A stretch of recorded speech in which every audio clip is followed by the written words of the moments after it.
সৌভিক আহ, সৌভিকের সঙ্গে পরিচয় করে দিই। সৌভিক চক্রবর্তী ও প্রথম থেকে যখন থেকে ও পড়াশোনা করা শুরু করেছে, মোটামুটি তখন থেকেই কিন্তু সিরিয়াস ভাবে পড়াশোনা করেছে। কোনোভাবে এরকম নয় যে ঠিক আছে ভর্তি, বাড়ি থেকে ভর্তি করে দিয়েছে বা এক্সেট্রা, এরকম নয়। তো সৌভিক নিজেই বলবে যে ওর পুরো জার্নিটা কিভাবে ও কম্পিটিটিভ ফিল্ডের জার্নিটা খুব একটা তো সুখের নয়। প্রচুর ছেলেমেয়েরা ডিমোটিভেটেড হয়ে যায়। তো ও সেই বিষয়গুলোতে বেসিক্যালি ফোকাস করবে এবং ওর নিজের জার্নিটাও বলবে। আশা করছি এটা প্রত্যেক যারা এই ক্লাসটা এখন দেখছো প্রত্যেকের এটা সুবিধা হবে। কারণ আমরা কোথাও না কোথাও গিয়ে দিনের থেকে মনে হয় যে এই বাবা পরীক্ষা আবার অনেক দূরে আছে, অ্যান্ড দেন আমরা একটু পড়া একটু ঢিলেমি করি। এই ব্যাপারগুলো থেকে একটু বেরিয়ে আসতে হবে। এবং এর জন্য আমি সৌভিককেই বলবো যে ও একটু নিজের ইন্ট্রোডাকশন দিয়ে দেন ও একটুখানি তোমাদের এই বিষয়ে মোটিভেট করবে। সৌভিক। আচ্ছা, গুড ইভিনিং সবাইকে। আমার নাম সৌভিক চক্রবর্তী। তো আমি পড়াশোনা শুরু করি হচ্ছে 26 বছর বয়সে। যখন হচ্ছে প্রথম আমি ডাব্লিউবিসিএস এর কথা ভাবি, আহ, একটি জায়গায় ভর্তি হই। স্যার সেই সম্পর্কে তোমাদের বলেওছে। তো শুধু সেখানে ভর্তি হওয়া না, মানে আমরা একটা কথা এখানে বলতে চাই যে যে যেখানে খুশি করতে পারে, যে কোনো ইনস্টিটিউটে করতে পারে। টিচার তো আমাদের জন্য খাটেই, সব টিচারই ভালো, সবাই আমাদের জন্য খাটে। তো স্যারদের পরিশ্রম যেখানে শেষ হয় বা ম্যাডামদের পরিশ্রম যেখানে শেষ হয়, আমাদেরটা সেখান থেকেই শুরু হয়। তো সেইভাবেই আমার জার্নি শুরু, ওখানে পড়া বেশ কিছুদিন। তারপরে এছাড়াও নিজের চেষ্টাটা ছিল যে যা মেটেরিয়াল পাচ্ছি, যা জানছি, রিসোর্স তো প্রচুর আমাদের হাতে, সেছাড়াও আমাদের আরো এক্সট্রা কিছু জোগাড় করা বা নোট ডাউন করা, সেইভাবেই ধীরে ধীরে পড়াশোনা করা শুরু। আর একটু আগে স্যার একটা কথা বললো যে পরীক্ষা অনেক দিন দেরি আছে, এই ঢিলেমি একটা ব্যাপার চলে আসে। তো মানে আমি এখানে অনেক জায়গাতে বলেছি খুব থ্যাঙ্কফুল যে পরীক্ষা ঠিক টাইমে হয়নি, কারণ আমার পড়ার টাইমটা মানে রুটিনটা খুবই বাজে। তো পরীক্ষা ঠিক টাইমে যদি হতো যে 6 মাসের মধ্যে প্রিলি হয়ে যেত, মেন্স হয়ে যেত, তাহলে হয়তো এই ক্লাসটা আমি এখানে অ্যাটেন্ড করতে আসতে পারতাম। তো 2022-এ প্রিলিমস আমার প্রথম দেওয়া। যদি প্রিলিমসের কথাই ভাবি, তো খুব সম্ভবত ওটা আমাদের অগাস্ট মাসে ছিল বা জুন মাসে ছিল। তার ঠিক 1 বছর বা তারও বেশি পরে, এই 29শে সেপ্টেম্বর কি 28শে সেপ্টেম্বর 2023 আমাদের মেন্স হয়। হুম, 23-এ। ওরকমই একটা, হুম, ওরকম টাইমে একটা মেন্স হয় ঠিক পুজোর আগে আগে। তারপরে যদি রেজাল্ট বলি তো 2024-এর ডিসেম্বর মাসে রেজাল্ট বেরোয়, খুব সম্ভবত 13ই ডিসেম্বর রেজাল্ট বেরিয়েছিল। এবং 8ই জানুয়ারি 2025 আমার ইন্টারভিউ হয়। আর 3rd জুন খুব সম্ভবত 2025-এ রেজাল্ট আসে। আমি ওয়েস্ট বেঙ্গল রেভিনিউ সার্ভিসে সিলেক্ট হয়েছি। ডিপার্টমেন্টাল র্যাঙ্ক 14, আর যদি কমন মেরিট লিস্ট র্যাঙ্ক বলি আমার র্যাঙ্ক 38। তাহলে পড়া শুরু করেছিলাম আমি 21-এর শেষ দিক বা 22, ভালোভাবে যদি পড়া বলি তো 22-এর শুরু থেকে আমার পড়াটা শুরু। আর তার ফলাফল পেয়েছি একটাই পরীক্ষা যদি কনসিডার করি, 2025-এর জুন মাসের 3 তারিখ। তো একটা লম্বা প্রসেস, প্রায় 3 বছরের একটা প্রসেস। মানে 2023-এও আমি পরীক্ষা দিয়েছি, 2023-এরও মেন্স দেওয়া আছে। তো আমি 22-এর পার্সপেক্টিভেই বলি 3 বছর সময়টা অনেক। কিন্তু ভাগ্যিস 3 বছর বা দেরি দেরি করে পরীক্ষা হয়েছে, তাই আমি পড়তে পেরেছি। আর ডিমোটিভেট হওয়ার জায়গা একদমই ছিল না যে পরীক্ষা এত দেরিতে হচ্ছে বা আদেও হবে কি না, কবে রেজাল্ট বেরোবে। এই চিন্তা ভাবনাগুলো মাথায় যখন আসে যে প্রিলিমস কবে হবে, বা আমি প্রিলিমস দিয়ে ফেলেছি, 2 মাস হয়ে গেল, 3 মাস হয়ে গেল, রেজাল্ট বেরোলো না, মেন্স কবে হবে, এই চিন্তা ভাবনা তখনই আসা উচিত যখন আমি ফুললি প্রিপেয়ার থাকি। যখন আমার প্রিপারেশন সেই জায়গাতে নেই, তো যত ডিলে হচ্ছে এটা আমাদের সবার কাছে, মানে আমি তো আর পরীক্ষায় বসবো না, 23-এর ইন্টারভিউটার পর আর কোনোভাবেই কিছুর সাথে যুক্ত থাকছি না। তোমরা যারা পরীক্ষা দিচ্ছ আমি সবাইকে তুমি করেই বলছি যে এই চিন্তা ভাবনাটা মাথা থেকে সরিয়েই পড়াটা উচিত, যে পরীক্ষা যবে আসবে তবে পড়বো, এই ভাবনা চিন্তাটা বাদ দিয়ে। কারণ আমি তো তৈরি নই। আমি যদি সব জেনে যাই, আমি যদি সব তৈরি থাকি, মক টেস্টে ভালো নাম্বার আসে, তারপরে যেন মাথায় এই চিন্তাটা আসে আচ্ছা পরীক্ষা কেন হচ্ছে না, নোটিফিকেশন কেন বেরোচ্ছে না। প্রসেস যত ডিলে হচ্ছে, তত কিন্তু আমাদের পড়ার সুযোগ বাড়ছে। মানে আমি প্রচুর পড়ার সুযোগ পেয়েছি, যে ফিলি 1 বছর বা 13-14 মাস বাদে আমাদের মেন্স হয়েছে, হুম, তো অনেক সময় পেয়েছি। তো এই জিনিসটা কাজে লাগাতে হবে। বা যদি আমি 22-এর প্রিলিমসের কথাও বলি, আমাদের এর আগে ফেব্রুয়ারি মাসে প্রিলিমস হতো, এর আগে যতগুলো হয়তো সেখানে খুব সম্ভবত জুন বা অগস্টে, জুনেই সম্ভবত আমাদের 3 মাস 4 মাস প্রিলিমস 4 মাস। হয়েছে। হুম, তো এই টাইমটাও আমার কাছে এক্সট্রা পাওয়া ছিল, নয় হচ্ছে খুব মুশকিল হয়ে যেত। আর একটা কথা, আহ, যেটা খুব একটা আমি বাইরে কোথাও বলিনি, স্যার স্যারও হয়তো জানে না, তখন স্যারের সাথে কন্ট্যাক্ট ছিল তাও জানে না। প্রিলিমসের আগের রাতে আমার মায়ের একটা মাইল্ড স্ট্রোক হয়। তার ঠিক 1 সপ্তাহ আগে একই জিনিস হয়। সেখান থেকে আমি পরীক্ষা দিতে গেছিলাম, আমার পার্ক সার্কাসের সিট পড়েছিল। এই কথাটা এর জন্যই বলছি যে আমাদের অনেকের মধ্যে থাকে না যে শেষ মুহূর্তে পড়ে নেবো, আচ্ছা এটা বাদ দিচ্ছি, দুদিন আগে রেখে নেবো। আমার কাছে কিন্তু প্রিলিমসের আগের 7 দিন কোনো পড়ার সুযোগ ছিল না। বা আমি যদি পরীক্ষার আগের রাতটাও ভাবি, শনিবার রাতটা ভাবি, আমি, বা যারা কলকাতা থেকে আছো হয়তো জানবে, কেপিসি হাসপাতাল বলে একটা হাসপাতাল আছে, আমি ওখানের এমার্জেন্সি থেকে পরীক্ষা দিতে গেছি, মাকে ভর্তি করে তারপরে গেছি। এই যখনই মনে হবে ঠিক আছে কালকে করে নেব, তো ওই জিনিসটা আহ, বাদ দিয়ে যে ঠিক আছে আমাকে যদি আরো 2 ঘন্টা পড়তে হয় আমি পড়ে নিই। কারণ সব সময় সেই সুযোগটা আমাদের কাছে থাকে না, আমরা সত্যিই জানি না যে কি অপেক্ষা করছে আমাদের জন্য। হ্যাঁ, এবার আমাকে একটুখানি বলো, এরা মানে সব প্রত্যেকটা স্টুডেন্টের জন্য সেটা হচ্ছে নিউজ পেপারস রেগুলার পড়াটা কি ইম্পর্টেন্স, আর সেই সঙ্গে একটুখানি যদি টোটালি একটু সামার আপ করে দাও যে কোন সাবজেক্টের জন্য কিভাবে কি পড়বে, জাস্ট সামার আপ। আমি আমার পার্সপেক্টিভ যদি বলি, তার আগে আমি একটু রুটিনটা বলি। আমি দিনে প্রায় 14-15 ঘন্টা টিউশন পড়াই। এটা লকডাউনের পর থেকেই প্রায় এরকম চলছে। তো আমি খুব একটা নিউজ পেপার ইন্টারভিউর আগে অবধি পড়িনি। আমি ইন্টারভিউ যবে আমাদের মেন্সের রেজাল্ট বেরিয়েছে তারপরে হচ্ছে আমি নিউজ পেপার দেখা বা পড়া শুরু করেছিলাম। আর সবার কাছে সময় থাকলে ডেফিনেটলি পড়া উচিত, তাতে ইংলিশ ভোকাবুলারি খুব ভালো হয়। আর যত পড়বো, চোখের সামনে ব্যাপারটা যত আমরা দেখবো, যদি রিড আউট করি, মানে শুধু মনে মনে পড়লাম না, উচ্চারণ করে পড়ি, সেই ক্ষেত্রেও আমাদের অনেক সুবিধা হয়, বিশেষ করে ইংলিশের ক্ষেত্রে। বা লেখার একটা হ্যাবিট তৈরি হয়, পড়তে পড়তেও সেটা তৈরি হয়। তো নিউজ পেপার ডেফিনেটলি পড়া উচিত যদি তোমাদের কাছে সময় থাকে। যদি সময় খুব কম হয় টাইম ম্যানেজ করা, তো কোনো একটা কারেন্ট অ্যাফেয়ার্স এর সোর্স ভেবে নিয়ে অসংখ্য চ্যানেল আছে ইউটিউবে যেখান থেকে আমরা কারেন্ট অ্যাফেয়ার্স জানতে পারি। অ্যাটলিস্ট প্রিলিমস অব্দি ওইভাবে পড়া যেতে পারে। আমি পার্সোনালি নিউজ পেপার পড়াটার ওপর খুব একটা গুরুত্ব দিইনি, তাই এটা আমি ঠিক বলতে পারবো না।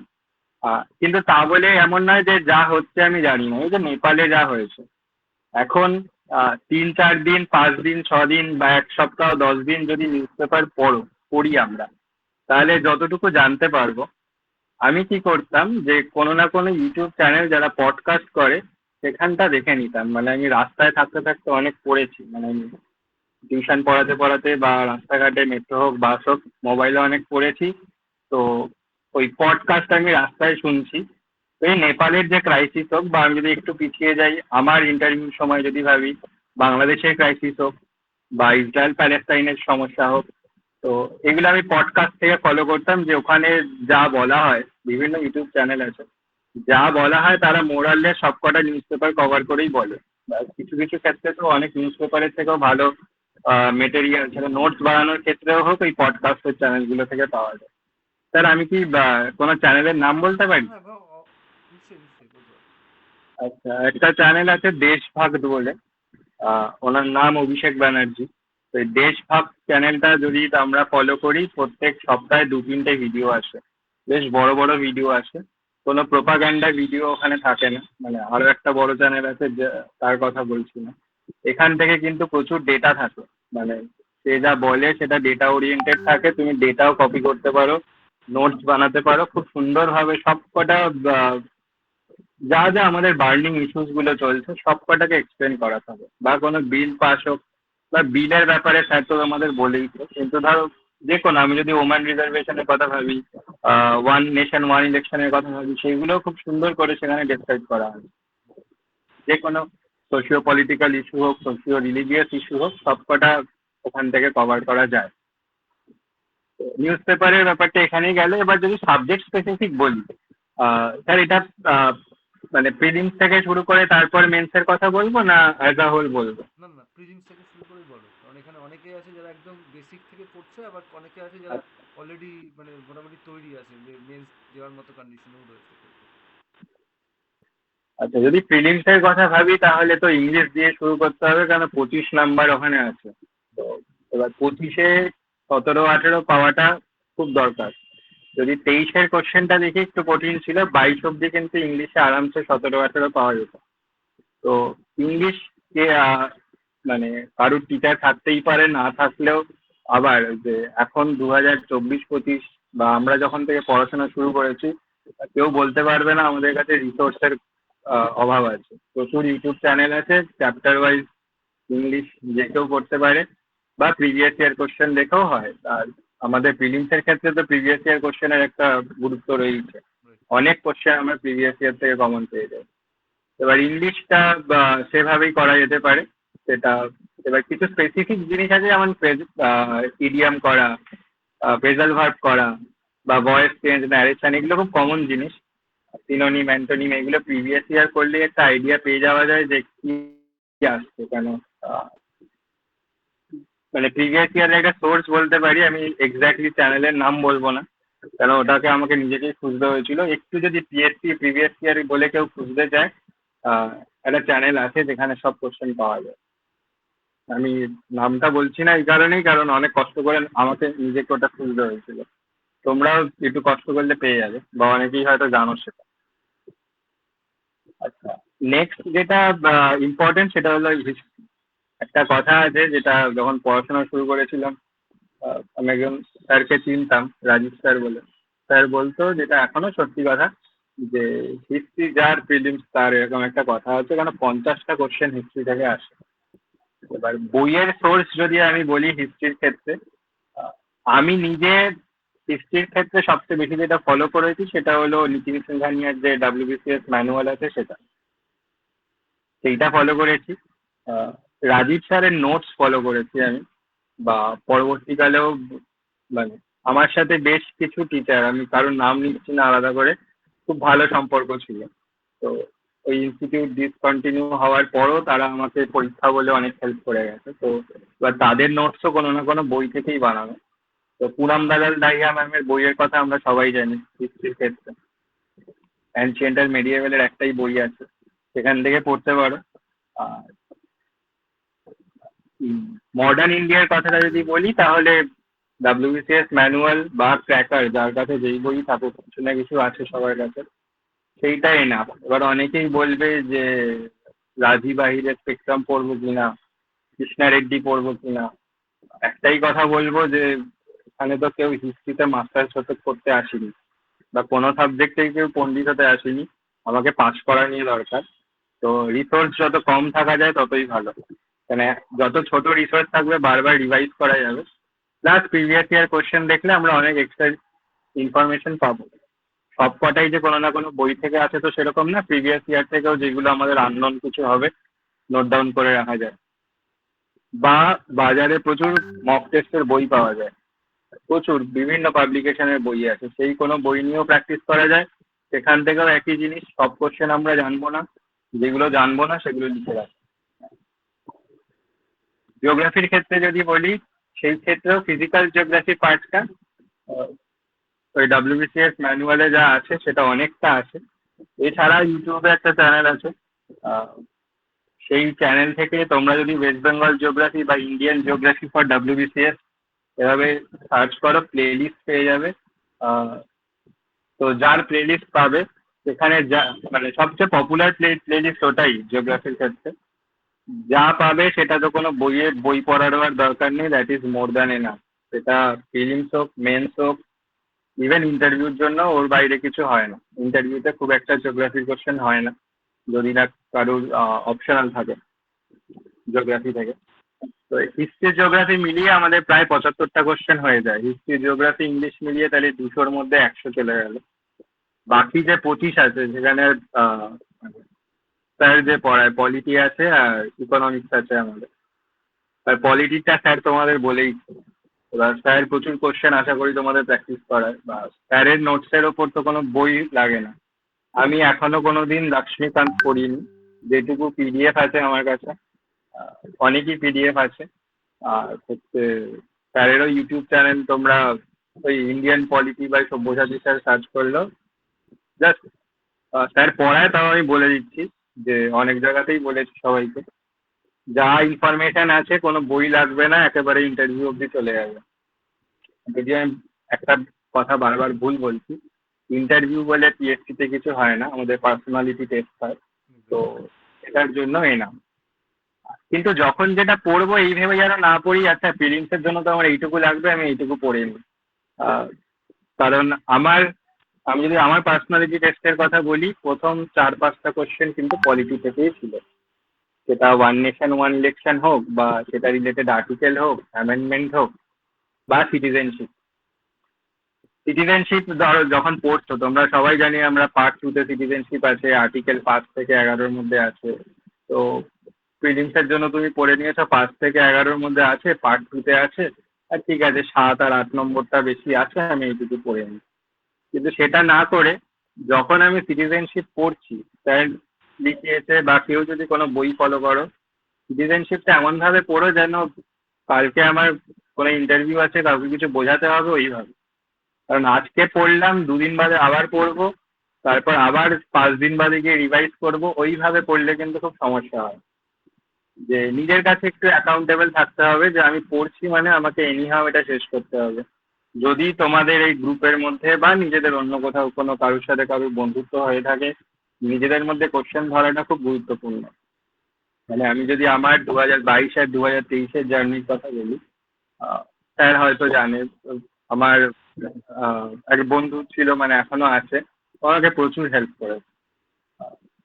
সেটা হচ্ছে যে কোশ্চেন ধরতো, সেটা প্রিভিয়াস ইয়ার কোশ্চেন হোক বা চ্যাপ্টার ওয়াইজ কোশ্চেন হোক, আমাকে রোজ কোশ্চেন ধরতো।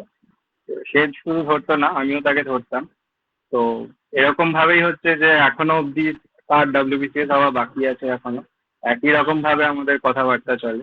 তো নিজেদের মধ্যে যদি ওরকম ভাবে কেউ কাউকে দুটো কোশ্চেন, আমরা সবাই জানি হোয়াটসঅ্যাপে পোল করা যায়, কেউ করে পাঠালে, যে সিটিজেনশিপ পড়েছি, দুজন দুজনকে বললে তুই 5টা কোশ্চেন পাঠা, আমি 5টা কোশ্চেন পাঠাই। তো নিজেদের মধ্যে একটু এক্সচেঞ্জ হলো, কোশ্চেন বানাচ্ছে যখন নিজের মাথায়ও কাজ করছে, যে কি কি অপশন দিচ্ছি না দিচ্ছি, এই করলে প্রিপারেশন অনেক ভালো হয়। তো পলিটির ক্ষেত্রে তো স্যার তোমাদের যা করাচ্ছে সেটাই না। নেক্সট যদি আসি ইকোনমিক্স, ইকোনমিক্সের ক্ষেত্রেও, আচ্ছা আরেকটা কথা বলি, কখনো ওভার কনফিডেন্ট হয়ে যেও না যে আমি খুব পড়ে নিয়েছি। আমি পলিটিটা একটু ভালো পারতাম শুরু থেকেই, আহ, স্যারের ক্লাসেও ভালো পারতাম। তো আমি মেন্সের আগের দিন একদম পলিটি পড়ে যাইনি। তো আমি খুব সম্ভবত 58 পেয়েছি 100, যদি মেন্সের পেপারের কথা বলি, কারণ আমি জানতাম যে আমি তো সবই পারবো। আমি একদমই পড়িনি, আমি শুধু ইকোনমিক্স করে গেছি আর অঙ্ক প্র্যাকটিস করে গেছি। তো ওই পেপারটা আমার খুব খারাপ গেছিল। তো ওভার কনফিডেন্ট হয়ে যাওয়াটাও খুব মুশকিলের ব্যাপার। অনেকেই থাকি যে আমাদের মধ্যে আছে, মানে আমাদের সব গ্রুপের মধ্যেই থাকে, যে একটু বেশি পারি, তাই হয়তো মনে হবে যে যাই আসুক আমি তো পেরে যাবো, বা আমাকে এটা কি আর করতে লাগবে, এটা তো হয়েই যাবে। এই জিনিসগুলো যেন না হয়, কমপ্লেসেন্ট হয়ে গেলে খুব মুশকিল হয়ে যায়। সেটা আমি নিজের দিক থেকে বুঝেছি 22-এর মেন্সের ক্ষেত্রে।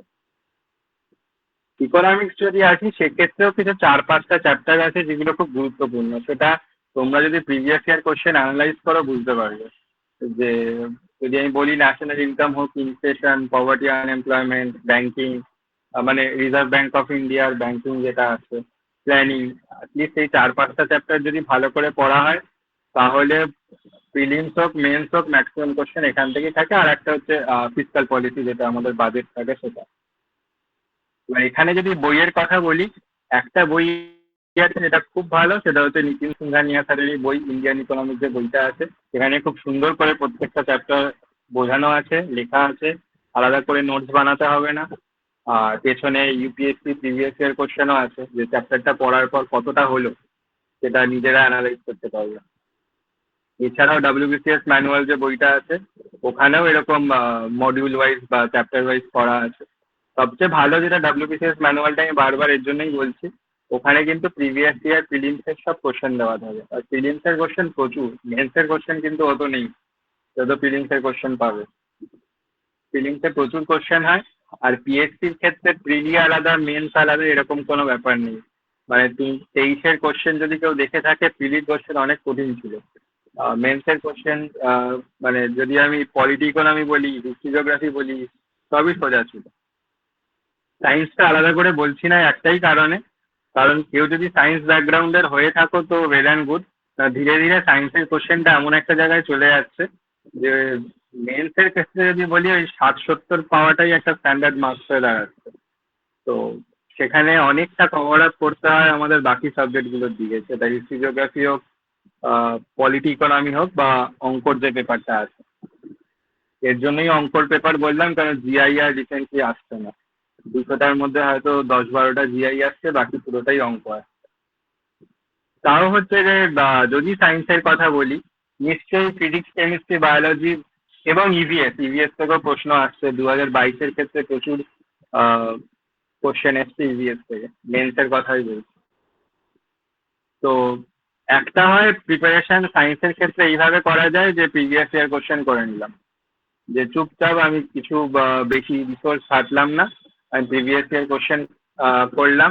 যদি বুঝতে না পারি আমি গুগল করে নিলাম। এখন চ্যাট জিপিটি আছে, তুমি যাই কোশ্চেনের ছবি তুলে ওখানে গুগল লেন্সে দিয়ে দাও, ও তোমাকে বুঝিয়ে দেবে কি বলতে চাইছে না চাইছে। যে খুব একটা বুঝতে না পারলে আমি মুখস্থ করে নিলাম। এটা আমি একেবারে ইজি ট্রিক বলছি, বা শুনতে হয়তো খুব খারাপ লাগছে কি বলছে সায়েন্স মুখস্থ করে নিতে, কারণ যদি না জানি, আমার হাতে সময় না থাকে, আমাকে ওটাই করতে হবে। আমি রোজ 10টা করে কোশ্চেন করবো, খুব সিম্পল ব্যাপার। বায়োলজিটা তাও হয়ে যাবে, বায়োলজিটা তাও পড়লে হয়ে যায়, কিন্তু ফিজিক্স কেমিস্ট্রির ক্ষেত্রে বেশ কিছু জিনিস আমরা মুখস্থ করে নিতে পারি যদি না বুঝি। যদি বুঝি ভেরি গুড, কিন্তু আমাকে করে তো যেতে হবে, খালি হয়ে তো যেতে পারবো না। তাও ফিজিক্সের ক্ষেত্রে ইউনিট গুলো মুখস্থ যেন সবার থাকে, বা এখনো পিএসসি সেভাবে ডাইমেনশন থেকে কোশ্চেন দেয়নি, কিন্তু রেলের পরীক্ষায়, সিজিএল এর পরীক্ষায়, মানে এসএসসির পরীক্ষাগুলোতে কিন্তু ডাইমেনশন থেকে কোশ্চেন আসে।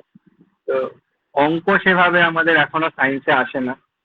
তো যদি সায়েন্স ব্যাকগ্রাউন্ডের কেউ থেকে থাকো, তো ওই কারেন্ট ইলেকট্রিসিটি বা রেস্ট অ্যান্ড মোশনের যে চ্যাপ্টার আছে, ফোর্সের যে অঙ্ক আছে, এই ছোট ছোট কিছু ফর্মুলা এবং অঙ্ক করে রাখতে পারো। সেটা আসেনি মানে আসবে না সেটা নয়, ধীরে ধীরে কিন্তু কোশ্চেন আপগ্রেড হচ্ছে। আর যেহেতু একটা লম্বা সময় পাচ্ছি, প্রায় 2 বছর পরীক্ষা ছাড়া রয়েছে, আমরা প্রচুর সময় পাওয়া গেছে প্রিপারেশন নেওয়ার জন্য। তো কোশ্চেন কঠিন হলে মানে কোশ্চেন কেমন হবে সেটা কেউ জানি না, কিন্তু সেই হিসেবেই চলতে হবে যে কঠিন হবে। আর সায়েন্সটাতেই বেশি বলছি, কারণ সবার সমস্যা এখানেই থাকে, কেন হিস্ট্রি জিওগ্রাফি সবাই পড়ে নেবে, পলিটিও সবাই পড়ে নেবে। সায়েন্সের ক্ষেত্রে আর একটা বলতে পারি যে যদি ফিলিংসের কোশ্চেন অ্যানালাইজ করো, 8-10টা কোশ্চেনই খুব সম্ভবত আসবে। আমাকে প্রিলি পাস করতে হবে। আহ, তো আমি এত পড়ে 8-10 নম্বরের জন্য আমি কত পড়বো? যদি আমি না বুঝি তো আমি কত পড়বো? সেই ক্ষেত্রে প্রিভিয়াস ইয়ার কোশ্চেনটাকেই ফোকাস রাখা উচিত। যদি পেরে যাই 2-3টেও হয়ে যায় তো ওয়েল অ্যান্ড গুড। নয়, আমার কাছে কিন্তু হিস্ট্রি জিওগ্রাফি রয়েছে, পলিটি রয়েছে, যেখান থেকে মানে তোমাকে ভেবে তো কিছু উত্তর করতে হবে না। হিস্ট্রি জিওগ্রাফি একটা স্ট্যাটিক পোর্শন, পলিটির ক্ষেত্রেও স্ট্যাটিক পোর্শন, কিছু চেঞ্জ হচ্ছে না। তো এই জিনিসগুলোতে মেন ফোকাসটা দেওয়া উচিত, কারণ এখান থেকে ম্যাক্সিমাম মার্কস আমি ক্যারি করতে পারি। আর একটা হচ্ছে ইংলিশ, আর হচ্ছে অঙ্ক। কারণ English, polity, history, geography, economics আর কারেন্ট অ্যাফেয়ার্স, এই জায়গাগুলো যদি ঠিক থাকে, তাহলে সায়েন্সের ওই 7-8টা কোশ্চেন যদি প্রিলিমসের ক্ষেত্রে নাও পারি, খুব একটা সমস্যা হবে না। কিন্তু পড়ার অ্যাপ্রোচটা যেন এরকম থাকে যে আমি যেটা পড়ছি যেন ভালোভাবে পড়া হয়। কারণ আমি যদি প্রিলিমস ক্লিয়ার করি, এরপর তো আমাকে মেন্স দিতে হবে। সবসময় তো মেন্স 1 বছর পরে হবে না, 6-7 মাস পর যদি মেন্স থাকে, সেখানে তো আমাকে সায়েন্স করে যেতে হবে। তাহলে সায়েন্স করার আমি এক্সট্রা টাইমটা কোথায় পাবো? তাহলে এক্সট্রা টাইম বার করার জন্য কেন সায়েন্স শুধু তো হবে না, সাথে অপশনাল থাকবে, ডেসক্রিপটিভ থাকবে। ওই আগে যে হিস্ট্রি জিওগ্রাফি পলিটি ইকোনমি পড়ে রেখেছি, ওই পড়াটা যেন ভালো মতো থাকে, যে আমি 1-2বার রিভাইজ করলে আমার মনে পড়ে যাবে। সেই মানে তখন বেশি এফার্ট দিয়ে পলিটি বা হিস্ট্রি জিওগ্রাফি না পড়ে আমি সায়েন্সের পেছনে এফার্টটা দিচ্ছি বা বোঝার চেষ্টা করছি। যদি কেউ কিছু বুঝতে অসুবিধা হয়, কারুর কোনো কিছু বুঝতে অসুবিধা হয়, কোনো কোশ্চেনের মানে বা কিছু, একটা তো বললাম গুগলের হেল্প নিতে পারো, বা যে কোনো একটা চ্যাপ্টারের নাম যদি কারেন্ট ইলেকট্রিসিটি বলি, কারেন্ট ইলেকট্রিসিটি লিখে ইউটিউবে সার্চ করলে হাজার একটা ভিডিও পেয়ে যাবে, যেখানে খুব সুন্দরভাবে বুঝিয়ে দেওয়া আছে। আর সায়েন্সের যদি বইয়ের কথাই বলতে হয়, আমার কাছে ছিল একটা বই আরিহান্তের, কিছু একটা এনসাইক্লোপিডিয়া বা এরকম কিছু জেনারেল সায়েন্সের ওরকম একটা বই ছিল। ওইটা পড়তে পারো, খুব সিম্পলিফাইড ওয়েতে লেখা, বা লুসেন্টের যে সায়েন্সের বই আছে সেটাও খুব সিম্পলিফাইড ওয়েতে লেখা। তবে আমি বলবো সায়েন্সের জন্য তখনই মুভ করো যখন history, geography, polity, economy, English, অঙ্ক ভালোভাবে হয়ে গেছে। কারণ এই যে কটা চ্যাপ্টার আমি সাবজেক্ট বললাম, এখান থেকে বিশাল ভাবনা চিন্তার কিছু আসবে না। তুমি যা পড়েছো তাই আসবে। কোশ্চেন দেখে যদি মনে হয় পারবো তো একবারেই পারবে, আর নয় ছেড়ে দিতে হবে। সায়েন্সের ক্ষেত্রে কিন্তু তোমাকে ভাবতে হবে, তাই সায়েন্সটা একটু পরের দিকে করাই ভালো। আর পরে রয়েছে ম্যাথস আর জিআই। এবার জিআই আর কি বলি, জিআই তো খুব একটা আসে না, তাও যতগুলো চ্যাপ্টার আমাদের জিআই এ হয়, জিআই এরও যে কোনো একটা প্লেলিস্ট তোমরা ইউটিউবে দেখে নিতে পারো। যদি কারো টিচার থাকে তো ভালো, না থাকে ইউটিউবে plenty of resources are there. Maths এর অ্যারিথমেটিক পার্টটা সবাইকে একটু ঠিকঠাক করতে হবে, কেন সবসময় যে অ্যাডভান্স ম্যাথসই ফিলিংসে আসবে সেটা তো নয়। বা এখানে আমি মেন্সের কথাও যদি বলি, অ্যারিথমেটিক পার্ট থেকেও শুধু অ্যারিথমেটিক পড়ে গিয়েও কিন্তু 90, 100, 110, 20 এরকম পেয়ে যাওয়া যাবে। শুধু অ্যারিথমেটিক জানি আমি, ট্রিগোনোমেট্রি জানি না, আমি অ্যালজেব্রা জানি না, তাও হয়ে যাবে। তাহলে অঙ্ক যখন আমি প্রিলিমসের জন্য করব, যেন আমি তার কিছু চ্যাপ্টারের নাম বলতে পারি। হ্যাঁ, অবশ্যই অবশ্যই বলো। দেখো, বেসিক যেগুলো হয় যেমন ratio, percentage, profit and loss, time and work, partnership, mixture, average, কিছু না জানলেও যেন আমি এই কটা জিনিস ভালো করে জানি। এর মানে যদি কারোর এখনো অব্দি অঙ্ক শুরু না করে থাকো, অঙ্ক কিছু বোঝো না, তাহলেও হচ্ছে একেবারে বেসিক থেকে স্টার্ট করতে পারো। ইউটিউবে হাজার একটা চ্যানেল আছে। আমি নিজে একটা চ্যানেলের কথা স্যারের পারমিশন না নিয়েই বলছি।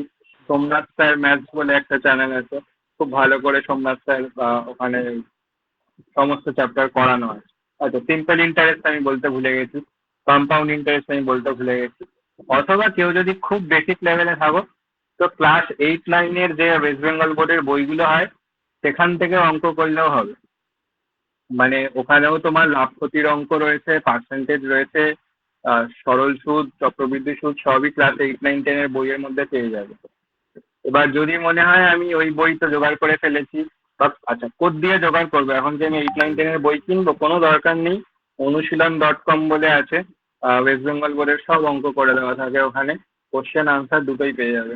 ওখান থেকে পুরো অঙ্ক সলভ করে দেওয়া আছে, দেখে দেখে করতে পারো। বা বুঝে যাবে যদি দেখে দেখে করতে করতে বুঝে যাবে। নয় ইন্ডিয়া বিক্স বলে, ইন্ডিয়া BIX একটা ওয়েবসাইট আছে, ওখানেও খুব সরল ভাবে ইজি ইজি অঙ্ক থাকে, 15টা করে অঙ্ক থাকে। মানে যে কিছু জানে না সেও অ্যাটলিস্ট করে করে বুঝে যাবে। আর না বুঝতে পারলে তো তোমার কাছে ChatGPT রয়েছে, এখন আর কেউ বলতে পারবে না, হেল্প করার কেউ নেই। তো অ্যাটলিস্ট অঙ্ক এই কটা চ্যাপ্টার পড়ে যাওয়া যেতে পারে। এবার আসি কারেন্ট অ্যাফেয়ার। যদি কারেন্ট অ্যাফেয়ার্স এই মুহূর্তে কতদিনের পড়বো সেটা একটা খুব বড় সমস্যার বিষয়। কারণ আমি 6 মাসের পড়ে গেছিলাম, যদি আমি 2022-এর কথা বলি, বা মেন্সের ক্ষেত্রে আমি সেই ওই 7-8 মাসেরই পড়ে গেছিলাম। পড়ে গিয়ে কোনো লাভ হয়নি, কারণ 2020-21-এর জিনিসপত্র দিয়ে দিয়েছিল। 23-এর ক্ষেত্রে যেমন আবার আমি কমন পেয়েছি, ওই 6-7 মাস পরেই কমন পেয়েছি।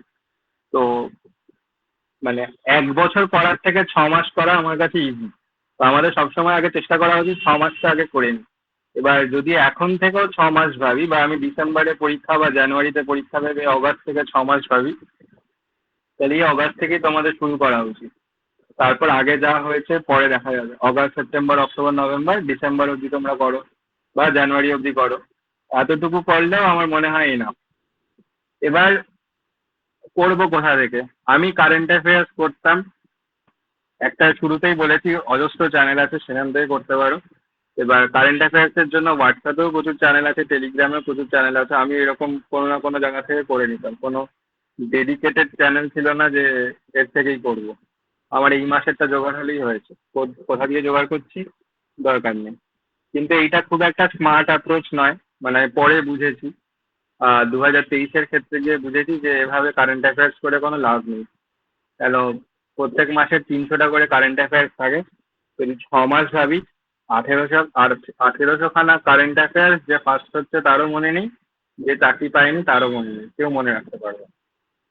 একটা হতে পারে ইম্পর্টেন্ট টপিক অনুযায়ী বানিয়ে নাও, যে অ্যাপয়েন্টমেন্ট কি কি হয়েছে, কোন অ্যাওয়ার্ড কে পেয়েছে, লাস্ট 6 মাসে জিআই ট্যাগ কোন কোন জিনিস পেয়েছে। বা এই যে জিআই ট্যাগ যে যখন বললাম একটা কথা, তো শুধু 6 মাসের জিআই ট্যাগটা ভেবো না। জিআই ট্যাগ প্রথম কোন প্রোডাক্ট পেয়েছে, জিআই ট্যাগ কোন সালে প্রথম পেয়েছে, এগুলো আবার স্ট্যাটিস্টিকের পার্ট হয়ে যায়। এইভাবে পড়াশোনাটা করো, যে মানে যখন পড়বে একটু রিসার্চ বেসড পড়াশোনা করো, যে জাস্ট পড়ছি মানে কোনো রকমে হয়ে গেল ব্যাপারটা যেন সেরকম না থাকে। যে একটু ভালোবেসে পড়ো, যদি ভালোবেসে না পড়া যায় তাহলে কিন্তু খুব সমস্যা, এত বড় সিলেবাস জীবনে শেষ হবে না, মনে হবে একটা বিশাল বড় চাপ হয়ে রয়েছে। আর পলিটির ক্ষেত্রে বলতে পারি যে আমি পলিটিটা যেহেতু নতুন সাবজেক্ট, শুরুর দিকে আমি পলিটিটা অনেক পড়েছিলাম, কারণ বুঝতে পেরেছিলাম কেউ এটা পড়ে না, কারো এটা ভালো লাগে না। তো আমি এটা ঠিক করেছিলাম যে তাহলে যদি চাকরি পেতেই হয় বা কোনো এক্সাম ক্লিয়ার করতেই হয়, সেই জায়গাতে বেশি নাম্বার পেতে হবে যেখানে কেউ পাচ্ছে না। কারণ হিস্ট্রি জিওগ্রাফি সবাই পাবে, মোরাললেস হিস্ট্রি জিওগ্রাফি আমরা সবাই জানি। আমি ধরো 1.5 বছর পড়িনি কিছু, তাও আমি যতটা জানি তোমরাও ততটাই জানো। কিন্তু পলিটির ক্ষেত্রে ব্যাপারটা হয় আমরা নেগলেক্ট করি, পলিটিও নেগলেক্ট করি, ইকোনমিক্সও নেগলেক্ট করি। বিশেষ করে সায়েন্সের স্টুডেন্ট হলে তো খুবই নেগলেক্ট করা হয়, কেন কোনো দিন এটা পড়া হয় না। তো এই জিনিসগুলো একটু খেয়াল রেখো, যে যেটা পড়ছি যেন একটু ভালোবেসে পড়ি, জাস্ট পড়তে হয় পড়ে নিচ্ছি, দুটো কোশ্চেন দেখে নিই, যা হয় হবে, এই ব্যাপারটা যেন না থাকে। আচ্ছা, আর ডেসক্রিপটিভটা একটু বলে দাও। ডেসক্রিপটিভের কথা আমি যদি বাংলা ইংলিশ শুরু করি, তো এই শুরুতেই বলেছিলাম পরীক্ষাটা অনেক দেরিতে হয়েছে বলে সুবিধা হয়েছিল। আমি বাংলা ক্লাস 12-এর পর আবার লিখেছি হচ্ছে 2022-এর ফিলিংসের রেজাল্টের পর। আর ফিলিংসের রেজাল্টটা বলা ভুল কথা, ফিলিংসটা দিয়ে বুঝতে পেরেছিলাম হয়ে যাবে। তো আমি এক্স্যাক্টলি টাইমই বলছি, সেপ্টেম্বর অক্টোবর থেকে 2022-এর আমি বাংলা শুরু করি। এক জায়গায় পড়তাম আমি, স্যার এক জায়গায় ক্লাস নিত, প্রশান্ত নেমো স্যার বলে। আহ, এখনো আমি স্যারের ক্লাস করে যাই, এখনো লিভ করিনি। তো এই স্যার যা লেখাতো সেইগুলো হচ্ছে আমি মানে আমি খুব একটা পণ্ডিত নই বাংলায়, খুব একটা ভালো লিখতে পারি না। আমি অনেকবার করে ওটা পড়তাম, পড়ে লিখতাম। শুরুতে হাতের লেখাও খারাপ ছিল, সময়ের মধ্যেও হতো না। কিন্তু ওই যে তুমি রোজ লিখতে শুরু করলে একটা তোমার মানে টাইমেও শেষ হয়ে যাবে, প্লাস হচ্ছে যে সেন্সটা গ্রো করবে, লেখার সেন্সটা গ্রো করা খুব ইম্পর্টেন্ট। এবার সেন্স গ্রো করবে কি করে, দুভাবে করতে পারে। এক, তুমি প্রচুর লিখছো, বা ছোট থেকে গল্পের বই পড়ো, অনেকেরই সেই স্বভাব থাকে, সেটা হলে তো খুব ভালো। আমি যেমন কোনো বই টই কোনোদিন পড়িনি, তো আমি ওই একই জিনিস 14 বার পড়তাম, একটা বই কিনেছিলাম। তোমরাও যে কেউ কিনতে পারো, কোনো একটা পিএসসি ডাব্লিউবিসিএস এর ডেসক্রিপটিভ বই বলে সার্চ করবে, সার্চ না করে কলেজ স্ট্রিটে গিয়ে হাতে দেখে কিনলে আরো ভালো। সেখান থেকে প্রচুর আগে পড়েছি, মানে প্রতিবেদন কিভাবে লেখে, চিঠি কিভাবে লেখে, এগুলো প্রচুর পড়েছি। তারপরে হচ্ছে স্যারের জিনিস আমি পড়া শুরু করেছি। তো ডেসক্রিপটিভের ক্ষেত্রে আরেকটা ইম্পর্টেন্ট জিনিস, যে ট্রান্সলেশন আর প্রেসিং এইগুলো আগে শুরু করো। কারণ ট্রান্সলেশন করতে অনেক সময় লাগে, কিন্তু এই মুহূর্তে ভালোই নাম্বার দেয়। মানে আমি বাংলায় ভালো নাম্বার পেয়েছি বলেই আহ, আজকে এখানে রয়েছি। শুধু বাংলা না, যদি আমি 800 নাম্বারের লেখাটা বলি সেটার জন্য। আর ইংলিশের ক্ষেত্রে একই জিনিস, ওই বইটা কিনে নিয়ে আমি প্রচুর পড়েছি। পেপার তখনও আমি পড়া শুরু করিনি, কারণ পেপার আমি খুব কম পড়েছি। আমি আমার যেভাবে রুটিন থাকে সেখানে পেপার পড়লে টাইম ওয়েস্ট হয় আমার মনে হয়, যে আমি তো নর্মাল পড়া কখন পড়বো যদি পেপার পড়ি। তো আমি ওই বই থেকে কিনেই পড়েছি। বা একটা তোমরা করতে পারো, কোনো একটা রিপোর্টের হেডিং দিয়ে গুগলে সার্চ করে দাও, কোনো না কোনো রিপোর্ট কোথাও না কোথাও থেকে তো চলেই আসবে। তো সেইগুলো মানে পড়তে পড়তেই সেন্স গ্রো করে, আর লেখাটা খুব গুরুত্বপূর্ণ। এর জন্যই শুরু থেকে একটা কথা বলেছি যে একটু পড়াটাকে ভালোবেসে পড়তে, কারণ প্রিলিমসে তোমার ম্যাক্সিমাম এনার্জি কিন্তু চলে যাবে হিস্ট্রি জিওগ্রাফি পলিটি ইকোনমির প্রতি। এরপরে ডেসক্রিপটিভ লিখতে হবে। সেই লিখতে গিয়ে কিন্তু টাইম পাওয়া যাবে না যে আবার একটু হিস্ট্রি পড়ি, হিস্ট্রিতে এটা বাকি রেখে দিয়েছিলাম, জিওগ্রাফি এটা বাকি রেখে দিয়েছিলাম। ডেসক্রিপটিভ অনেকটা এনার্জি কনজিউম করে নেবে। আর হচ্ছে অপশনাল পড়ে আছে। অপশনাল তো যে যার যেটা পছন্দ মতো। ইন জেনারেল বলতে হবে, যেহেতু এখানে মাল্টিপল টাইপের অপশনাল স্টুডেন্ট আছে, পলিটিক্যাল হ্যাঁ, সায়েন্সেরও রয়েছে, অন্যান্য মানে সাবজেক্টের।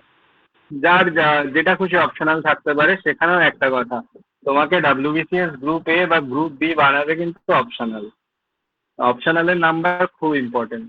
আর আমার ক্ষেত্রে যদি আমি পার্সোনালিটি টেস্টের কথাও বলি, শুরুটা আমার খুব শেকি হয়েছিল, যে লাস্ট 10 মিনিট শুধু অপশনাল থেকেই প্রশ্ন হয়েছে। অপশনালটা আমার সাইকোলজি ছিল, আমি খুব ভালো করে পড়েছিলাম অপশনাল। ওই আবার এক কথা, যে শুধু পড়লে হবে না, যার যাই অপশনাল থাকুক প্রচুর লিখতে হবে। আর মনেও রাখতে হবে, লিখতেও হবে। আর প্রচুর রিভাইজ দরকার, কারণ হচ্ছে রিভিশন ছাড়া কিন্তু সম্ভব নয়, কারণ অনেকটা লিখতে হয়। মানে আমি সাইকোলজির ক্ষেত্রে বলছি, প্রচুর লিখতে হয়েছে, হাত ব্যথা হয়ে যেত লিখতে লিখতে। তো ডেলি লেখার হ্যাবিটটা, শুরুতে একটা আনসার লিখলাম, যে স্যার যদি যা পড়ায় পলিটিক্যাল সায়েন্স, একটা আনসার লিখলাম, দেখলাম কত টাইম লাগলো, দুদিন বাদে আবার একই জিনিস লিখতে পারো, দেখো যে 2 মিনিট কম লাগছে কিনা। এইভাবে প্রিপারেশনটা করা উচিত। আবার মানে ফোকাসটা যেন প্রিভিয়াস ইয়ার কোশ্চেনের প্রতি থাকে। প্রিভিয়াস ইয়ার কোশ্চেন যত বেশি করে পড়বে, সেটা ডেসক্রিপটিভ হোক, বাংলা ইংলিশ মেন্স, বা আমাদের সাইকোলজি মানে অপশনালের ক্ষেত্রে বলি, প্রিভিয়াস ইয়ার কোশ্চেন দেখে মানে পাতার পর পাতা লিখতে হবে। হয়তো একটা কোশ্চেন পেপার আমি 2-3বারও লিখেছি। যদিও আমি যে ম্যাডামের কাছে পড়তাম, সে আমার প্রচুর টেস্ট নিয়েছে, সে প্রচুর খেটেওছে আমার প্রতি। কিন্তু হচ্ছে আহ, নিজেকে প্রচুর লিখতে হবে। কারণ এই ম্যাডামের কথা বললাম, আবার সঙ্গে সঙ্গে বললাম নিজেকেও প্রচুর খাটতে হবে। যদি শুরু থেকে যারা রয়েছে, একটা কথা বলেছিলাম, টিচারের পরিশ্রম যেখানে শেষ হয়, তোমাদের পরিশ্রম সেখান থেকে শুরু হবে। টিচার তো আছেই গাইড করার জন্য, কিন্তু নিজেকে আরো বেশি খাটতে হবে। কারণ আলটিমেটলি সে গিয়ে পরীক্ষা দিচ্ছে না, বা সে তোমার হয়ে 400 নম্বর লিখে আসবে না।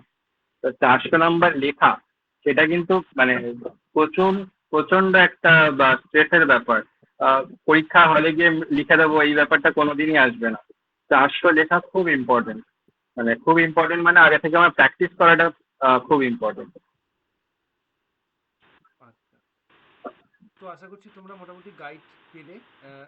তোমাদের যদি কোনো কোয়ারিজ থাকে একটু জিজ্ঞেস করে নিতে পারো, জাস্ট 5 মিনিটসের মধ্যে। স্যার আমার একটা প্রশ্ন আছে। আচ্ছা, বলো। আচ্ছা সৌভিক, তোমাকে একটা জিনিস জিজ্ঞেস করি যে ডব্লিউবিসিএস এক্সামটা তো অনেকটা লেংদি, মানে একটার মেন্স হতে হতে আরেকটার অ্যাডভার্টাইজমেন্ট হয়, তার জন্য প্রিপেয়ার, মানে তুমি হয়তো জানতেও পারছো না যে সিলেক্টেড হবে কিনা, তো নেক্সট বারের জন্য আবার প্রিপারেশন নেওয়া। তো আমার মেন প্রশ্ন হচ্ছে, এই সময় যে যার মতো করে একটা স্ট্র্যাটেজি তো ফলো করেই, বাট সব থেকে বড় সমস্যা যেটা আমার ক্ষেত্রে বা আমি নোটিস করেছি, সেটা হয় এক্সেসিভ স্ট্রেস হয়ে যায়, কখনো কখনো এটার জন্য প্রোক্রাস্টিনেশনও হয়। তো এইটা থেকে তুমি কি করে নিজেকে দূরে রাখতে? তো মানে আমি খুব একটা ডেসপারেট টাইমে পড়া শুরু করেছিলাম। আমার 26 বছর বয়স তখন। আমার কোনো সরকারি চাকরি করার ইচ্ছা তার আগে অব্দি ছিল না। তো আমাকে চাকরিটা পেতেই হতো। তো আমার কাছে এরকমও স্কোপ ছিল না আমি 2-3বার পরীক্ষাটা দেবো, তারপরে গিয়ে দেখবো কি হয়, বা অন্য কোথাও সুইচ করবো। আমি ডাব্লিউবিসিএস চলাকালীন বা 2022 অব্দি কিন্তু আর কোনো পরীক্ষা দিইনি। 22-এর মেন্স দেওয়ার পর আমি যেখানে যা পেরেছি পরীক্ষা দিয়ে গেছি পিএসসির গুলো। তো এই যে লম্বা সময় ধরে পরীক্ষা হচ্ছে, বা আদৌ আমি করতে পারবো কিনা, এইগুলো তো আমাদের হাতে নেই। তো একটা কথা আছে যে কন্ট্রোল দ্য কন্ট্রোলেবল। তো আমাকে আমার পরিশ্রমটা করে যেতে হবে। আর যখন আমি পড়া শুরু করেছি, এটা তো আর 5টা পরীক্ষার মতো নয়। তো সিভিল সার্ভিস আমাদের কারোর কাছে কোনো অপশন হতে পারে না, চলো 2 বছর পড়ে দেখি কি হয় না হয়। সিভিল সার্ভিস একটা চয়েস। সে তুমি যেই গ্রুপেই চাকরি করো, যেই পোস্টেই চাকরি করো, এটা দায়িত্বের কাজ আমাদের করতে হবে। তো এই এই চয়েসটা যখন আমরা মানে এটাকে এখন চুজ করেছি, নিশ্চয়ই আমাদের কাছে খুব স্ট্রং একটা কারণ ছিল, মানে একটা খুব স্ট্রং ওয়াই ছিল যে আমরা কেন এখানে এসেছি। তো এই মানে নিজের কাছে যদি ওটা ঠিক থাকা যায় যে আমাকে কেন পেতে হবে, তাহলে মনে হয় যে কোনো কিছুতেই খুব একটা সমস্যা আমাদের হওয়া উচিত নয়। আমি যেমন আমার মানে এখানে খোলাখুলি বলছি যে যেহেতু এটা একটা ক্লোজ গ্রুপে হচ্ছে, আমি পড়েছি যে আমার মা বাবার মানে আমাদের বাড়ির অবস্থা খুব ভালো নয়, সেইটা ঠিক করার জন্য। আর হচ্ছে যে আমাকে যে কন্টিনিউ সাপোর্ট করে গেছে এই যতদিন আমি পড়েছি, ইভেন এখনো যে সাপোর্ট করছে, সেই বন্ধুর কথা ভেবেই আমি পড়েছি। তো আমার কাছে কিন্তু খুব স্ট্রং একটা ভাই ছিল যে কেন আমি পড়তে এসেছি। তাই হচ্ছে যে এই প্রশ্নগুলো মাথায় এলেও আহ, খুব লং টাইম স্টে করেনি, কারণ আবার যে আমাকে তো পড়তে হবে, একে পড়ার টাইম কম, তার মধ্যে পড়তে হবে। তো এই if you have a very strong why, তাহলে এই নেগেটিভিটি গুলোকে আমরা দূরে সরিয়ে রাখতে পারি। এক্স্যাক্টলি। তার মানে গোলটাকে যদি একবার চুজ করে নেওয়া হয়, তারপরে আমার কাছে আরো হাজারখানা এরকম প্রতিবন্ধকতা আসবে, বাট সেটা আমার কাছে গোলটা যেন খুব বেশি হাই হয়, যাতে গোলটা যদি আমার কাছে খুব বেশি ডিপ হয়, যাতে বাকিগুলো খুব একটা বেশি আমার কাছে সেগুলোকে ইগনোর করতে পারবো আমি। হ্যাঁ স্যার, মানে এটাই যে টার্গেটটা ফিক্সড, যে আমাকে ওখানেই পৌঁছতে হবে। এবার আমি কিভাবে পৌঁছচ্ছি সেটা মানে আমাকে যেতে হবে, এনিহাও পৌঁছাতে হবে। তার জন্য যাই বাধা আসুক আহ সেটাকে আমাকে তো সম্মুখীন হতে হবে এবং অতিক্রম করতে হবে। আর কেউ কোনো প্রশ্ন? ওকে, ইনজামাম বলো। হ্যাঁ সৌভিক, আমি কথা শুনে যা বুঝলাম তুমি হয়তো সায়েন্স ব্যাকগ্রাউন্ডের ছিলে, তাই তো? তো ধরো তুমি অপশনাল নিয়েছো বললে সাইকোলজি, আর্টসের যে কোনো একটা সাবজেক্ট। তো তুমি ওটা সিলেক্ট কি করে করলে? মানে যখন তুমি নিলে যে সাইকোলজি নেবে অপশনাল হিসেবে, এই সিলেকশনের পেছনের লজিকটা একটু যদি বলতে সুবিধা হতো। খুব সিম্পল ব্যাপার, আমার আমার কাছে দুটোই অপশন ছিল, অ্যানথ্রোপোলজি বা সাইকোলজি। যেহেতু এটা আমার কোনো পার্সোনালিটি টেস্টের বোর্ড না, সত্যি কথা বলছি, নাম্বার ভালো উঠতো এই দুটোতে, তাই আমি এই দুটোর মধ্যেই নিতাম। কেন সাইকোলজি নিলাম? কারণ আমি দুটো ডেমো ক্লাস করেছিলাম। তো সাইকোলজিতে আমার মনে হয়েছিল যে বেশি নাম্বার উঠতে পারে বা আমি পারবো, সিলেবাসটা ঠিকঠাক, তাই। ঠিক আছে। আর কেউ? আর কারো কোনো কোয়ারিজ নেই, তাই তো? স্যার আমার আছে। আচ্ছা, বলো দেবলীনা। স্যার বলছি যে সৌভিক স্যারকে বলছি, হুম। আহ, ভালোভাবে লিখতে পারলে হিস্ট্রিকে অপশনাল হিসেবে নেওয়া যেতে পারে? মানে 2022-এর রেজাল্টটা যদি একটু ভালো করে দেখো, তাহলে যে মানে যতজন আমরা 153 জন চাকরি পেয়েছি টোটাল, বোধহয় গ্রুপ এতেই 153 আছে, গ্রুপ বি নিয়ে বোধহয় 158 হবে হুম হয়তো। হুম। মানে এরকম কেউ নেই যে মানে কোনো অপশনাল নিয়ে চাকরি পায়নি, যে ভালো লিখেছে সে নাম্বার পেয়েছে। সব তো রকম তুমি যদি আছে। ঠিকঠাক লিখতে পারো, সব মানে এক্সিকিউটিভ হয়েছে সেখানেও তুমি হিস্ট্রি পাবে, সাইকোলজি পাবে, সব পাবে। রেভিনিউ সার্ভিসে পাবে, বা তুমি জিওগ্রাফি অপশনাল নিয়ে পাবে, বোটানি অপশনাল নিয়ে পাবে, আমাদের রেভিনিউ সার্ভিসেই রয়েছে। তো বা যে যা খুশি অপশনাল নিতে পারো, কনফিডেন্ট থাকতে হবে যে আমি সিলেবাসটা শেষ করতে পারবো, আর টাইমের মধ্যে শেষ করতে পারবো, আর খাটতে পারবো, কারণ সবচেয়ে বেশি খাটতে হবে অপশনালের জন্য। এক্স্যাক্টলি, ওটা একদম ডিটারমিনেটেড ফ্যাক্টর যে আমি গ্রুপ বি তে থাকবো কিনা। হ্যাঁ, কারণ অপশনাল ডিটারমাইন করবে, কারণ হিস্ট্রি জিওগ্রাফিতে যতজন চাকরি পাচ্ছি আমরা, মোরাললেস সবার নাম্বারই সেম। তো অপশনাল ডিটারমাইন করে যে তুমি গ্রুপ এ বি পাচ্ছ কি পাচ্ছ না, অপশনালের নাম্বারটা। আচ্ছা, 400-তে মোটামুটি কিরকম নাম্বার পেলে গ্রুপ এ বি থাকতে পারে, বা এই লাস্ট ইয়ারে যা হয়েছে সেটা একটু একটু শেয়ার করো। আমি যদি আমার কথা বলি, আমার 510 বা 512 এরকম হয়তো ছিল এমসিকিউ পার্টটা। আমি বা পিএসসির আনসার কি কখনো মেলাই না, নিজে যা ভুল ঠিক মনে হয়েছে ওইভাবেই 510, 12, 13 এরকম কিছু একটা হয়। এবার কাট অফ এসছে আমাদের 1057। তো এবার আমি যদি ভাবি যে ইউআর কাট অফ 1057, আমার র্যাঙ্ক 38, তার মানে আমি প্রায় 1100-এর কাছাকাছি নাম্বার পেয়েছি। আমার ইন্টারভিউ যদি আমি 100 বা 110ও ধরে থাকি, তাহলেও 600 মতো হচ্ছে। তাহলে আমি অ্যারাউন্ড 500 মার্কস পেয়েছি হচ্ছে বাকি 800-তে, লেখা লেখা যেখানে, মানে 480 থেকে। তো সাইকোলজিতে আমার মনে হয় আমি 400-তে, আমি যা লিখেছিলাম 240, 250 এরকম পেয়ে থাকতে পারি। আচ্ছা, আর কারো কোনো কোয়ারিজ আছে? নাহলে সৌভিকের অ্যাকচুয়ালি এখন সৌভিকের কাজ থামিয়ে দিয়ে আমি ওকে জিজ্ঞেস করছি সব। তাহলে আজকের মতো এখানেই আমি হ্যাঁ, সৌভিক আমি একটা কথা জিজ্ঞেস করতে চাই। বলছি যে যেই পড়াগুলো মানে আমরা পড়ছি সেগুলোকে তুমি রিভিশন করতে কিভাবে? মানে আমি আজকে যদি সাপোজ দিল্লি সুলতানের পড়ে থাকি, আমি কালকে আর একবার পড়বো, মানে 2 দিন বাদে আবার পড়বো, 5 দিন বাদে আবার পড়বো, সিম্পল। কেন একটা জিনিস যদি আমি 5 দিনে 3 বার পড়ি, তাহলে যখন ফোর্থ টাইম পড়ছি আমার অতটা টাইম লাগবে না যতটা আমার প্রথম 2বারে লেগেছিল। Exactly revision. মানে রিভিশনটা পুরোপুরি তোমার ওপর। আমি বলতে পারি একটা কথা যে হিস্ট্রি জিওগ্রাফি আমি বাড়িতে খুব পড়েছি, যেহেতু আমি অনেকটা সময় পড়াই। আমি পলিটি ইকোনমি পুরোটা আমি রাস্তায় পড়েছি, সেটা প্রিলিমস হোক মেন্স হোক। সেটা আহ, শুনতে গল্প কথা মনে হলেও এটা ঠিক যে আমি টিউশন পড়াতে পড়াতে পলিটি ইকোনমি পড়েছি, কারেন্ট অ্যাফেয়ার্স পড়েছি, বা আমি যখন রাস্তায় হেঁটেছি তখন আমি এগুলো পড়েছি, বা বাসে পড়েছি। তো আমি যদি আজকে পার্লামেন্ট পড়ে থাকি, কাউকে পড়াতে পড়াতেই আমি পার্লামেন্ট পড়েছি, তার মানে নেক্সট টাইম আমি যখন পার্লামেন্ট রাস্তাতে পড়ছি তখন আমার অতটা সময় লাগেনি। কারণ হচ্ছে যে আমি হয়তো 2 ঘন্টা আগেই পড়েছি বা 3 ঘন্টা আগে। তো আমরা কিভাবে পড়বো, কিভাবে টাইম ম্যানেজ করবো, সেটা সম্পূর্ণ নিজের ব্যাপার। সবার কাছে তো সময় একই রকম ভাবে নেই, বিভিন্ন কাজের মধ্যে আমরা যুক্ত থাকি। তাহলে যে যত বেশি ডিটারমাইন, সে ঠিক নিজের মতো করে সময় বার করে নেবে। এক্স্যাক্টলি নিজের টাইমিংটা পুরো নিজের মতো করে, বাট যেটা করতে হবে যে রিভিশনটা দিতে হবে, বা রিভিশনটা কেউ তার নিজের মতো করে টাইম ফ্লেক্সিবিলিটি বুঝে নিয়ে সে সেটা করবে। হ্যাঁ, প্রিভিয়াস ইয়ার করতে হবে। মানে আমি পার্লামেন্ট পড়ে নিলাম, আর প্রচুর পড়ে নিয়েছি, কিন্তু আমি জানি না কি কোশ্চেন আছে। তার থেকে আমি যদি 2বার কোশ্চেন গুলো দেখি, তাহলে ওই যখন আমি পার্লামেন্ট রিভাইজ করব, আমি জানি যে এই 110 বারবার আসছে, মানি বিল বারবার আসছে, এক্স্যাক্টলি 112 আসছে।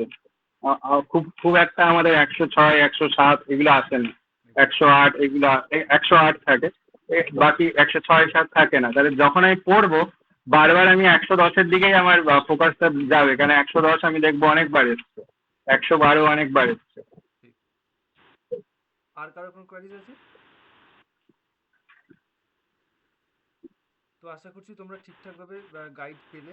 সৌভিককে অত্যন্ত ধন্যবাদ যে এই নতুন ছেলে মেয়েগুলোকে গাইড করে দেওয়ার জন্য। এখানে অনেকে রয়েছে যারা অলরেডি বিভিন্ন সার্ভিসেও যুক্ত আছে, এরকম ছেলে মেয়েও রয়েছে, বাট তাদের গোল হচ্ছে ডাব্লিউবিসিএস গ্রুপে গ্রুপ ডি।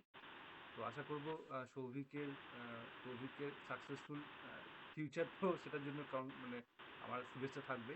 এর সঙ্গে তোমাদেরকেও ঠিক যেভাবে সৌভিক পেরেছে তোমরাও পারবে, এই ভাবনাটাকে নিয়ে রাখো। পজিটিভিটি হচ্ছে খুব ইম্পর্টেন্ট জিনিস। সৌভিকের আই থিঙ্ক স্ট্রাগলই বলবো আমি, কারণ যেভাবে ও পরীক্ষা দেওয়ার আগে তার বাড়িতে ইনসিডেন্ট হয়েছে, এরকম আমার মনে হয় প্রত্যেকের কম বেশি হয়ে থাকে। আমি এইবারই দেখছিলাম, আমার এসএলএসটি পরীক্ষার আজকেই হয়েছে, আমার দুটো স্টুডেন্ট আছে, একজনের দুজনেরই বাবা মারা গেছে ডিউরিং দিস টাইম, মানে ঠিক 3 মাসের মধ্যে তাদের বাবা মারা গেছে। তারা আজকে গিয়ে পরীক্ষা দিয়েছে এবং তারা ডেফিনেটলি খুব ভালো পরীক্ষা দিয়েছে। তার মানে এটা মানে ব্যাপার যে আমার যদি গোলটা ঠিক থাকে, টার্গেটটা ঠিক থাকে, তাহলে কিন্তু মানে নিজের বাবা মরে যাওয়া বা নিজের পরিবারের কেউ কোনো সমস্যা হওয়া, এইগুলো এগুলোর থেকে খারাপ জিনিস আর কারণ নয়। তো এইগুলো ঘটে যাওয়ার পরে যখন কেউ পরীক্ষা দিয়ে আসে এবং সে সেটা খুব ঠিক করে সাইন করে, তার মানে আমরা ধরে নেবো যে সে সেই জিনিসটাকে কোন লেভেলে গিয়ে গোলটাকে সে টার্গেট করে রেখেছিল, এবং তার জন্য এত বাধা সামনে আসা সত্ত্বেও সে কিন্তু সেটাকে ওভারকাম করতে পেরেছে। এবং এটা আমার মনে হয় প্রত্যেকের এইখান থেকে এই শেখাটা শিখে নেওয়া উচিত এবং নিজের জীবনে সেটাকে অ্যাপ্লাই করে নেওয়া উচিত।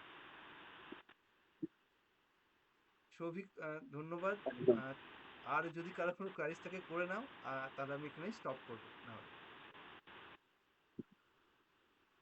সবার কোয়ারিজ স্টপ, রাইট? ঠিক আছে সৌভিক, তুমি পড়াও। তোমার অনেকটা টাইম আমি আহ, নিয়ে নিলাম। Thank you so much. Thank you.